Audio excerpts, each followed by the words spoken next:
So we've been talking about turning thoughts to things. The way we always like to begin these rampages is by starting where it's easy for everyone to jump on, especially today as a result of what we've been chewing on. The way that it's easy for you to jump on, we'll just start there.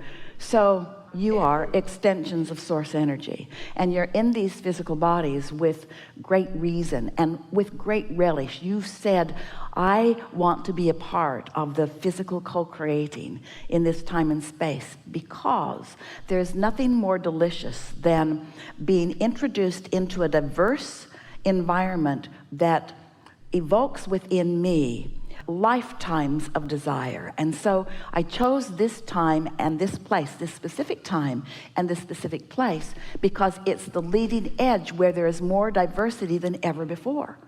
I understood from my non-physical vantage point when I decided to leap in that what most humans think about life getting better on planet Earth, they think that diversity is becoming less and less and less, and that agreement and sameness is becoming more and more and more. Where I know from my non-physical perspective that the opposite of that is true. I know that the most leading edge environment is the environment with the most diversity.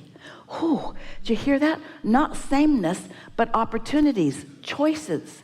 So I chose this leading edge time because the leading edge, the furthermost outward reaches of creation, always contain the most asking, the most opportunities, the most diversity. And I jumped in knowing that it was a plethora of variety and choices. I jumped in eagerly, enthusiastic about what would occur to me, how life would touch me, and what it would inspire me to want to know.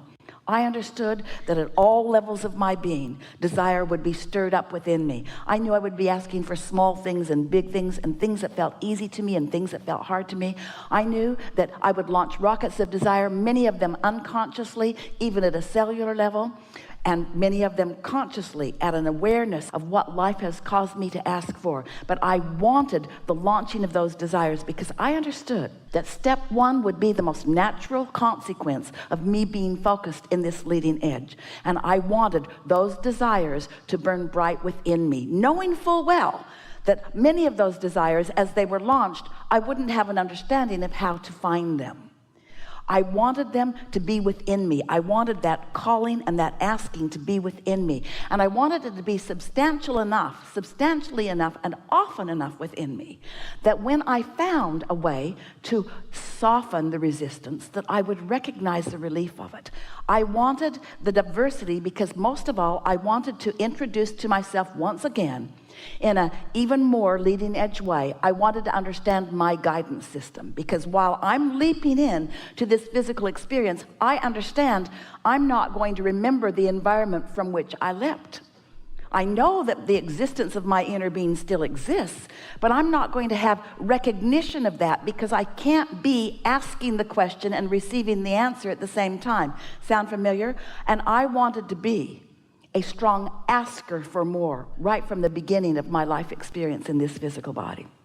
So I jumped in and I explored the data and I launched the rockets, and I knew that in doing that I would reintroduce to myself, because I know that the deepest memory that I have of all is the memory of well-being. I knew that with just a little bit of diversion from the pure positive energy from which I came, that I would recognize that somehow something was off in that. And I knew that when I knew that something was off, I would be asking for something to be right.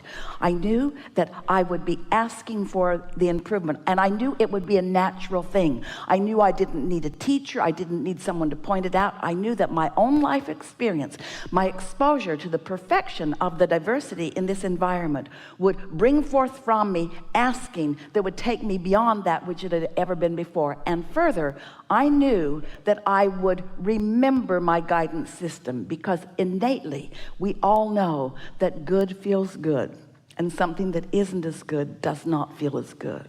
I was so eager about reintroducing myself to my guidance system, because without conscious awareness of my guidance system, I knew that I wouldn't know which end was up. I knew that there would be lots of factions and lots of beliefs and lots of people pulling this way and that.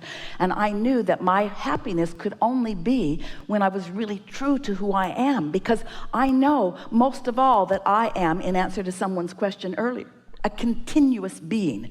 I know that I'm an eternal being, that I'm looking for more exposure to more life, to go beyond that which I've been before. And I knew that I would be in an environment where there would be billions of others who are doing the same thing. And I knew that it would be life-giving. Most of all, I knew that it would be exciting. I knew that it would be delicious. I knew that it would be a pleasurable experience. So here I am, with all of the step 1 happening naturally and all of the step 2 happening naturally, because I knew the source energy was going to be right there. I knew from my vantage point when I decided to come into this body that source energy would remain as source energy, and I knew that it would always be my backup, my support. I knew that it would always be there for me. And I also knew that I wouldn't remember that consciously, but that I would recognize it when I found it again. And I knew that in order to ask the big questions, I had to separate myself a little bit from all of the big answers. I knew if I came as someone who had all of the answers, I wouldn't be asking any questions. So the separation was not something that accidentally happened to me. It was something that I really wanted to happen to me. I wanted to have exposure to life that would cause me to ask for more, because I am an eternal being, and I wanted to consciously perpetuate the eternalness of that which I am. So jumped in, and it all happened naturally. The contrast caused me to ask. I filled my vortex full of all kinds of things, and then I began to become aware of my own guidance system. I began to feel what feels good and what doesn't feel good. I began to associate this thought with this feeling and this thought with this feeling, until the clarity of my desire to really understand, not only to understand for myself, but to be a teacher of others who also want to understand, sort of kicked in. And then I began to attract to myself a steady path of unfolding that helped me to know the absolute laws of the universe and how they function. And oh, what a magnificent moment that was, when I began to realize that there is a plan and there is a path and there is a pattern. There is something that is understandable and teachable. We're not just all thrown here together in a sort of fate or chance fashion, that there are laws of the universe that are definable, that are knowable and are teachable, that I can understand and apply. And I am thrilled that I have found my way into this knowing. I love thought. I love the dynamics of thought. I love the response of thought by the law of attraction. I love the momentum that focus provides. I love the emotional response that focus provides. I love knowing what my emotions mean. I love knowing what my inner being knows. I love being the leading edge vantage point for my inner being. I love taking my inner being to places that my inner being has never been before. And most of all, I love asking the big question and then tuning to the vibrational place that will allow me to receive the big answer in full, manifested, turning thoughts to things fashion. I'm glad to be alive in my physical body, and I'm glad to be alive in my non-physical body. I'm glad to know the eternal nature of my being, and most of all, I am so happy that I now understand that it is all for the joy of life. That there's nothing that's broken, that nothing's gone wrong. It's for the joy of this life experience. That the love of that source energy or God or whatever you want to call it is the real deal. That there is pure, positive love that I am capable of tapping into or not. And that God who always loves me does not condemn me when I choose not to tap into it. That the radiance of that energy doesn't stop just because I've not found my way to it in any moment in time. It's always there for me to find my way back to.